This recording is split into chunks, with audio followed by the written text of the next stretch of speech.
We start with major developments at Manchester United this afternoon. Mason Greenwood will leave the club after a 6-month investigation into his conduct. Our chief reporter, Kaveh Solokol, is alongside me and can bring us much more detail. There is a lot to get to, but let's start with what Manchester United have had to say this afternoon. Yes, they've released a club statement and they say that Manchester United has concluded its internal investigation into the allegations made against Mason Greenwood.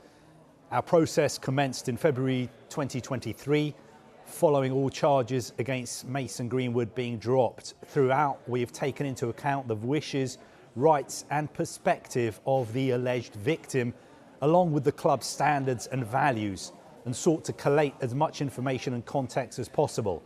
This has required us to proceed with sensitivity and care to obtain evidence not in the public domain, including from those with direct knowledge of the case. Based on the evidence available to us, we have concluded that the material posted online did not provide a full picture and that Mason, these are the words of Manchester United, did not commit the offences in respect of which he was originally charged. That said, as Mason Greenwood publicly acknowledges today, he's made mistakes which he's taking responsibility for. All those involved, including Mason Greenwood, recognise the difficulties with him recommencing his career at Manchester United. It has therefore been mutually agreed that it would be most appropriate for him to do so away from Old Trafford, and we will now work with Mason Greenwood to achieve that outcome. OK, so that's the statement from Manchester United this afternoon. We'll also get into an open letter that Richard Arnold has written to the club's supporters as well. But we can also bring you Mason Greenwood's statement himself, which goes as follows. I want to start by saying I understand that people will judge me because of what they have seen and heard on social media, and I know people will think the worst. I was brought up to know that violence or abuse in any relationship is wrong. I did not do the things I was accused of. However, I fully accept I made mistakes and I take my share of responsibility for the situations which led to the social media post. I am learning to understand my responsibility, set a good example as a professional footballer, and I'm focused on the big responsibility of being a father as well as a good partner. Today's decision has been part of a collaborative process between Manchester United, my family and me. The best decision for us all is for me to continue my football career away from Old Trafford, where my presence will not be a distraction for the club. I thank the club for their support since I joined age 7. There will always be a part of me which is United. I am enormously grateful to my family and all my loved ones for their support, and it is now for me to repay the trust those around me have shown. I intend to be a better footballer, but most importantly, a good father, a better person, and to use my talents in a positive way on and off the pitch. Well, Mason Greenwood hasn't played for Manchester United since January 2022 when he was initially arrested. So just take us through from there to today. Well, in January 2022, he was arrested after audio clips emerged on social media, which appeared to be the audio of a man forcing a woman to have sex with him. Now, it was alleged that the man in those audio clips was Mason Greenwood, and he was arrested by Greater Manchester Police, and he was actually charged in October 2022 with attempted rape, controlling and coercive behaviour, and also assault. But 3 months later, the Crown Prosecution Service dropped those charges because of the withdrawal of key witnesses. And Mason Greenwood has always denied the charges. Now, when those charges were dropped by the CPS, this is what they said. They said, in this case, a combination of the withdrawal of key witnesses and new material that came to light meant there was no longer a realistic prospect of conviction. In these circumstances, we are under a duty to stop the case. We've already reflected the statement from Manchester United this afternoon, but there was also quite a lengthy letter from the club's CEO Richard Arnold, an open letter to fans, which I guess takes you through why Manchester United have come to this decision and also why it's taken from February 2023 when the investigation started to now, but maybe you can just summarise the key points from Richard Arnold's. Well, I think it's worth going through the whole letter because, Richard Arnold says some things which some people may find controversial, some people may disagree with. So I think it's best to use his own exact words. This is what he says. Dear fans, now that we've concluded and announced the outcome of the club's investigation into Mason Greenwood, I want to be direct and transparent with our fans about the process and the reasons for our decision.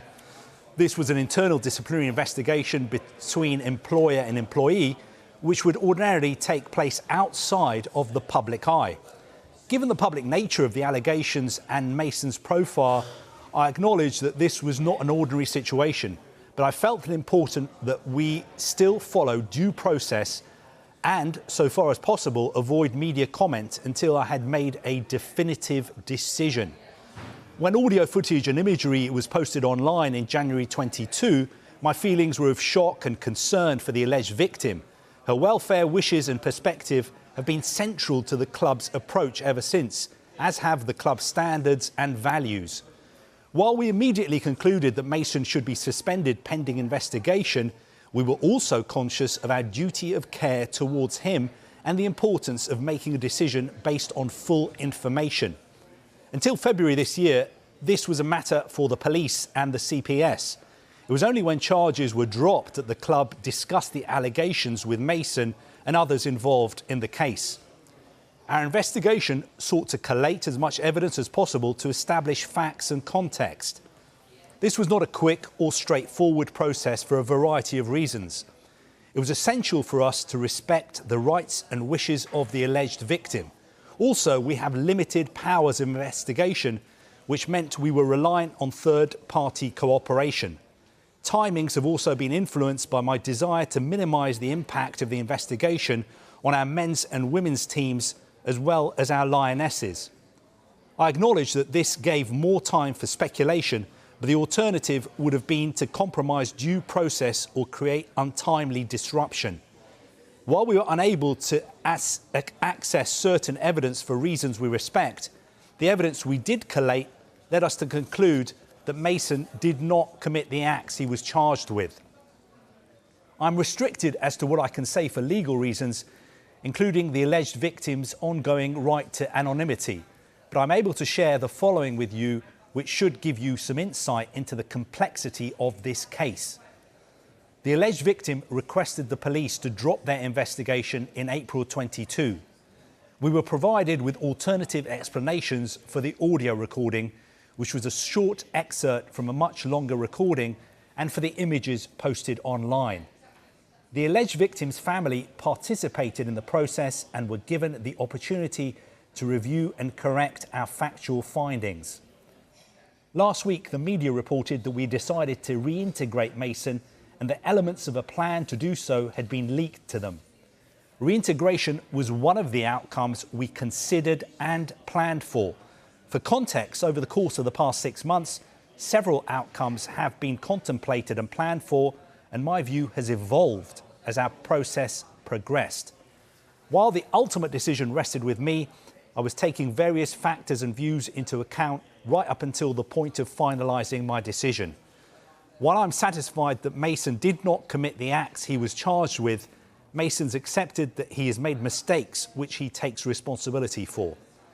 I'm also mindful of the challenge that Mason would have faced rebuilding his career and raising a baby together with his partner in the harsh spotlight of Manchester United. Further, this case has provoked strong opinions, and it is my responsibility to minimise any distraction to the unity we are seeking within the club. Although we've decided that Mason will seek to rebuild his career away from United, that does not signal the end of this matter. The club will continue to offer its support both to the alleged victim and Mason to help them rebuild and move forward positively with their lives. Thank you for your continued support, Richard Arnold.